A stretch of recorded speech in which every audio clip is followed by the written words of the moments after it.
একাধিক পরিবর্তন নিয়ে ওয়েস্ট ইন্ডিজের বিপক্ষে ৩ ম্যাচ ওয়ানডে সিরিজের জন্য ১৫ সদস্যের স্কোয়াড ঘোষণা করল বাংলাদেশ। কপাল পড়ল যার। ওয়েস্ট ইন্ডিজের বিপক্ষে ৩ ম্যাচ ওয়ানডে সিরিজের জন্য ১৫ সদস্যের স্কোয়াড ঘোষণা করেছে বাংলাদেশ ক্রিকেট বোর্ড বিসিবি। দলে ফিরেছেন ওপেনার সৌম্য সরকার, নতুন মুখ মাহিদুল ইসলাম অঙ্কন।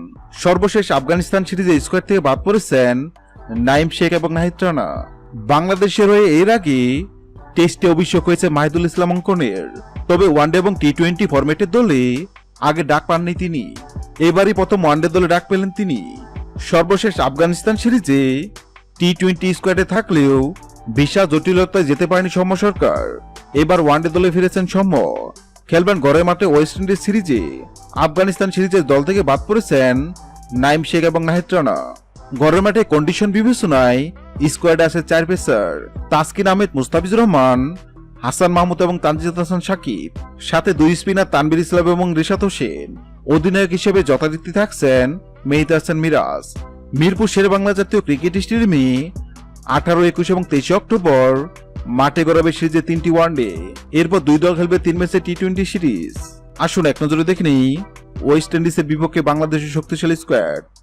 1. মেহেদী হাসান মিরাজ, 2. তানজিদ হাসান তামিম, 3. সৌম্য সরকার, 4. সাইফ হাসান, 5. তাহিদ হৃদয়,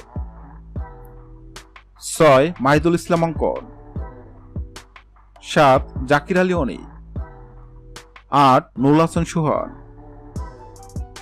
9. শামীম হোসেন পাটোয়ারি, 10. রিশাদ হোসেন, 11. তানভীর ইসলাম, 12. তাসকিন আহমেদ, 13. মুস্তাফিজুর রহমান, 14. হাসান মাহমুদ, 15. তানজিদ হাসান সাকিব। হ্যাঁ দর্শক, ওয়েস্ট ইন্ডিজের বিপক্ষে প্রথম ওয়ানডে ম্যাচে আপনার পছন্দের একাদশটি কমেন্ট করে জানাবেন। ভিডিওটি ভালো লাগলে লাইক দিবেন এবং সাবস্ক্রাইব আমাদের চ্যানেলের সঙ্গে থাকবেন। ভিডিওটি দেখার জন্য আপনাকে অসংখ্য ধন্যবাদ।